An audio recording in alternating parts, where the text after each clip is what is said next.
श्री स्वामी समर्थ स्वामी भक्तांनो, आपल्या सगळ्यांनाच असं वाटतं ना की आपण जे काही काम करू ते यशस्वी व्हावं. ते भले घरातलं असो, नोकरीचं असो किंवा व्यवसायाचं असो. आपल्या सर्व मनासारखं घडावं हीच तर आपल्या सगळ्यांची इच्छा असते. पण कधी कितीही प्रयत्न केले तरी काही अडथळे येतात आणि मग आपण स्वामी समर्थांच्या चरणी प्रार्थना करतो. म्हणूनच आज मी तुमच्यासाठी स्वामी समर्थांचा एक अतिशय प्रभावी कार्यसिद्धी मंत्र घेऊन आले आहे. पण भक्तांनो, एक गोष्ट लक्षात ठेवा, मंत्राचं सामर्थ्य फक्त शब्दामध्ये नसतं तर आपल्या श्रद्धेत आणि विश्वासात असतं. आपण मनापासून निस्वार्थ भावनेने आणि स्वामींवर पूर्ण विश्वास ठेवून मंत्र जप केला तर तो आपल्या मनाला धैर्य, आत्मविश्वास आणि पुढे जाण्याची प्रेरणा देतो. माझी तुम्हाला एक छोटीशी विनंती आहे, हा मंत्र सुरू झाल्यावर मध्येच व्हिडिओ बंद करू नका. शक्य असेल तर शेवटपर्यंत मन लावू नका आणि जमलं तर माझ्यासोबत म्हणत राहा. डोळे मिटा, स्वामी समर्थांचं रूप मनात आणा आणि पूर्ण भक्तिभावाने नामस्मरण करा. चला तर मग वेळ न घालवता स्वामी समर्थांचं स्मरण करायला सुरुवात करूया. या कार्यसिद्धी मंत्राचा जप आपण आता 108 वेळा करणार आहोत. चला तर मग सुरुवात करूया. ओम श्री स्वामी समर्थाय सर्व कार्य सिद्धी प्रदाताय नमः. ओम श्री स्वामी समर्थाय सर्व कार्य सिद्धी प्रदाताय नमः. ओम श्री स्वामी समर्थाय सर्व कार्य सिद्धी प्रदाताय नमः. ओम श्री स्वामी समर्थाय सर्व कार्य सिद्धी प्रदाताय नमः. ओम श्री स्वामी समर्थाय सर्व कार्य सिद्धी प्रदाताय नमः. ओम श्री स्वामी समर्थाय सर्व कार्य सिद्धी प्रदाताय नमः. ओम श्री स्वामी समर्थाय सर्व कार्य सिद्धी प्रदाताय नमः. ओम श्री स्वामी समर्थाय सर्व कार्य सिद्धी प्रदाताय नमः. ओम श्री स्वामी समर्थाय सर्व कार्य सिद्धी प्रदाताय नमः. ओम श्री स्वामी समर्थाय सर्व कार्य सिद्धी प्रदाताय नमः. ओम श्री स्वामी समर्थाय सर्व कार्य सिद्धी प्रदाताय नमः. ओम श्री स्वामी समर्थाय सर्व कार्य सिद्धी प्रदाताय नमः. ओम श्री स्वामी समर्थाय सर्व कार्य सिद्धी प्रदाताय नमः. ओम श्री स्वामी समर्थाय सर्व कार्य सिद्धी प्रदाताय नमः. ओम श्री स्वामी समर्थाय सर्व कार्य सिद्धी प्रदाताय नमः. ओम श्री स्वामी समर्थाय सर्व कार्य सिद्धी प्रदाताय नमः. ओम श्री स्वामी समर्थाय सर्व कार्य सिद्धी प्रदाताय नमः. ओम श्री स्वामी समर्थाय सर्व कार्य सिद्धी प्रदाताय नमः. ओम श्री स्वामी समर्थाय सर्व कार्य सिद्धी प्रदाताय नमः. ओम श्री स्वामी समर्थाय सर्व कार्य सिद्धी प्रदाताय नमः. ओम श्री स्वामी समर्थाय सर्वकार्यसिद्धिप्रदाताय नमः। ओम श्री स्वामी समर्थाय सर्वकार्यसिद्धिप्रदाताय नमः। ओम श्री स्वामी समर्थाय सर्वकार्यसिद्धिप्रदाताय नमः। ओम श्री स्वामी समर्थाय सर्वकार्यसिद्धिप्रदाताय नमः। ओम श्री स्वामी समर्थाय सर्वकार्यसिद्धिप्रदाताय नमः। ओम श्री स्वामी समर्थाय सर्वकार्यसिद्धिप्रदाताय नमः। ओम श्री स्वामी समर्थाय सर्वकार्यसिद्धिप्रदाताय नमः। ओम श्री स्वामी समर्थाय सर्वकार्यसिद्धिप्रदाताय नमः। ओम श्री स्वामी समर्थाय सर्वकार्यसिद्धिप्रदाताय नमः। ओम श्री स्वामी समर्थाय सर्वकार्यसिद्धिप्रदाताय नमः। ओम श्री स्वामी समर्थाय सर्वकार्यसिद्धिप्रदाताय नमः। ओम श्री स्वामी समर्थाय सर्वकार्यसिद्धिप्रदाताय नमः। ओम श्री स्वामी समर्थाय सर्वकार्यसिद्धिप्रदाताय नमः। ओम श्री स्वामी समर्थाय सर्वकार्यसिद्धिप्रदाताय नमः। ओम श्री स्वामी समर्थाय सर्वकार्यसिद्धिप्रदाताय नमः। ओम श्री स्वामी समर्थाय सर्वकार्यसिद्धिप्रदाताय नमः। ओम श्री स्वामी समर्थाय सर्वकार्यसिद्धिप्रदाताय नमः। ओम श्री स्वामी समर्थाय सर्वकार्यसिद्धिप्रदाताय नमः। ओम श्री स्वामी समर्थाय सर्वकार्यसिद्धिप्रदाताय नमः। ओम श्री स्वामी समर्थाय सर्वकार्यसिद्धिप्रदाताय नमः। ओम श्री स्वामी समर्थाय सर्वकार्यसिद्धिप्रदाताय नमः।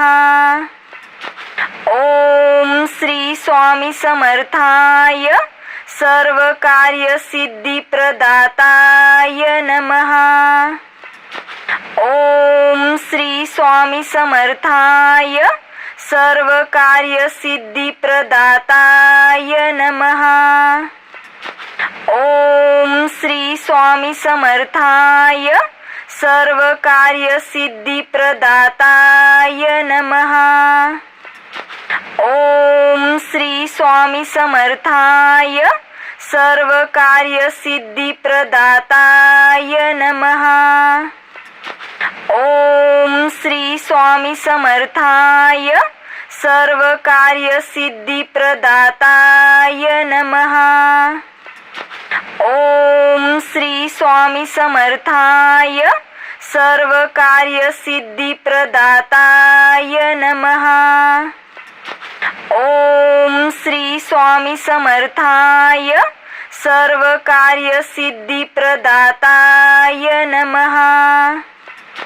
ओम श्री स्वामी समर्थाय सर्वकार्यसिद्धिप्रदाताय नमः। ओम श्री स्वामी समर्थाय सर्वकार्यसिद्धिप्रदाताय नमः। ओम श्री स्वामी समर्थाय सर्व कार्य सिद्धी प्रदाताय नमः। ओम श्री स्वामी समर्थाय सर्व कार्य सिद्धी प्रदाताय नमः। ओम श्री स्वामी समर्थाय सर्व कार्य सिद्धी प्रदाताय नमः। ओम श्री स्वामी समर्थाय सर्व कार्य सिद्धी प्रदाताय नमः। ओम श्री स्वामी समर्थाय सर्व कार्य सिद्धी प्रदाताय नमः। ओम श्री स्वामी समर्थाय सर्व कार्य सिद्धी प्रदाताय नमः। ओम श्री स्वामी समर्थाय सर्व कार्य सिद्धी प्रदाताय नमः। ओम श्री स्वामी समर्थाय सर्व कार्य सिद्धी प्रदाताय नमः। ओम श्री स्वामी समर्थाय सर्व कार्य सिद्धी प्रदाताय नमः। ओम श्री स्वामी समर्थाय सर्व कार्य सिद्धी प्रदाताय नमः। ओम श्री स्वामी समर्थाय सर्व कार्य सिद्धी प्रदाताय नमः। ओम श्री स्वामी समर्थाय सर्व कार्य सिद्धी प्रदाताय नमः। ओम श्री स्वामी समर्थाय सर्व कार्य सिद्धी प्रदाताय नमः। ओम श्री स्वामी समर्थाय सर्व कार्य सिद्धी प्रदाताय नमः। ओम श्री स्वामी समर्थाय सर्व कार्य सिद्धी प्रदाताय नमः। ओम श्री स्वामी समर्थाय सर्व कार्य सिद्धी प्रदाताय नमः। ओम श्री स्वामी समर्थाय सर्व कार्य सिद्धी प्रदाताय नमः। ओम श्री स्वामी समर्थाय सर्व कार्य सिद्धी प्रदाताय नमः। ओम श्री स्वामी समर्थाय सर्व कार्य सिद्धी प्रदाताय नमः। ओम श्री स्वामी समर्थाय सर्व कार्य सिद्धी प्रदाताय नमः। ओम श्री स्वामी समर्थाय सर्व कार्य सिद्धी प्रदाताय नमः। ओम श्री स्वामी समर्थाय सर्व कार्य सिद्धी प्रदाताय नमः। ओम श्री स्वामी समर्थाय सर्व कार्य सिद्धी प्रदाताय नमः। ओम श्री स्वामी समर्थाय सर्व कार्य सिद्धी प्रदाताय नमः। ओम श्री स्वामी समर्थाय सर्व कार्य सिद्धी प्रदाताय नमः। ओम श्री स्वामी समर्थाय सर्व कार्य सिद्धी प्रदाताय नमः। ओम श्री स्वामी समर्थाय सर्व कार्य सिद्धी प्रदाताय नमः। ओम श्री स्वामी समर्थाय सर्व कार्य सिद्धी प्रदाताय नमः। ओम श्री स्वामी समर्थाय सर्व कार्य सिद्धी प्रदाताय नमः। ओम श्री स्वामी समर्थाय सर्व कार्य सिद्धी प्रदाताय नमः। ओम श्री स्वामी समर्थाय सर्व कार्य सिद्धी प्रदाताय नमः। ओम श्री स्वामी समर्थाय सर्व कार्य सिद्धी प्रदाताय नमः। ओम श्री स्वामी समर्थाय सर्व कार्य सिद्धी प्रदाताय नमः। ओम श्री स्वामी समर्थाय सर्व कार्य सिद्धी प्रदाताय नमः। ओम श्री स्वामी समर्थाय सर्व कार्य सिद्धी प्रदाताय नमः। ओम श्री स्वामी समर्थाय सर्व कार्य सिद्धी प्रदाताय नमः। ओम श्री स्वामी समर्थाय सर्व कार्य सिद्धी प्रदाताय नमः। ओम श्री स्वामी समर्थाय सर्व कार्य सिद्धी प्रदाताय नमः। ओम श्री स्वामी समर्थाय सर्व कार्य सिद्धी प्रदाताय नमः। ओम श्री स्वामी समर्थाय सर्व कार्य सिद्धी प्रदाताय नमः। ओम श्री स्वामी समर्थाय सर्व कार्य सिद्धी प्रदाताय नमः। ओम श्री स्वामी समर्थाय सर्व कार्य सिद्धी प्रदाताय नमः। ओम श्री स्वामी समर्थाय सर्व कार्य सिद्धी प्रदाताय नमः। ओम श्री स्वामी समर्थाय सर्व कार्य सिद्धी प्रदाताय नमः। ओम श्री स्वामी समर्थाय सर्व कार्य सिद्धी प्रदाताय नमः। ओम श्री स्वामी समर्थाय सर्व कार्य सिद्धी प्रदाताय नमः। ओम श्री स्वामी समर्थाय सर्व कार्य सिद्धी प्रदाताय नमः। ओम श्री स्वामी समर्थाय सर्व कार्य सिद्धी प्रदाताय नमः।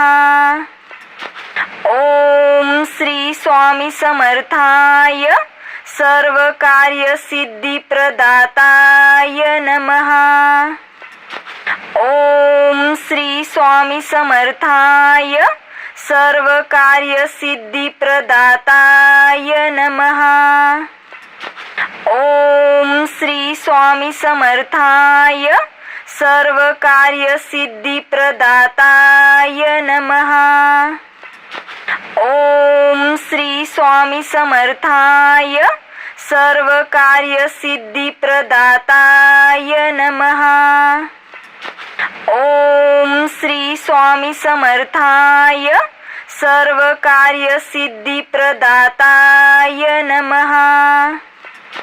ओम श्री स्वामी समर्थाय सर्व कार्य सिद्धी प्रदाताय नमः। ओम श्री स्वामी समर्थाय सर्व कार्य सिद्धी प्रदाताय नमः। ओम श्री स्वामी समर्थाय सर्व कार्य सिद्धी प्रदाताय नमः। तर भक्तांनो, आता स्वामी समर्थांचा मंत्र म्हणून इथे पूर्ण झालेला आहे. स्वामी समर्थ आपल्या सर्व स्वामी भक्तांवर अशीच कृपादृष्टी ठेवो.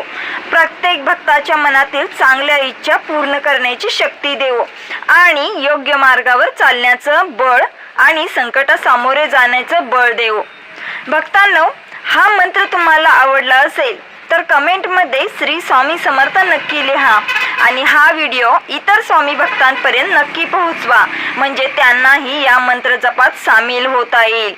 तर स्वामी भक्तांनो, ज्या काही तुमच्या मनात इच्छा आहेत किंवा तुमच्या समोर जी संकटे उभी आहेत ते सर्व स्वामी समर्थांवर सोपवा आणि फक्त आत्ता जो मी मंत्र दिलेला आहे तो दररोज न चुकता ऐकत राहा.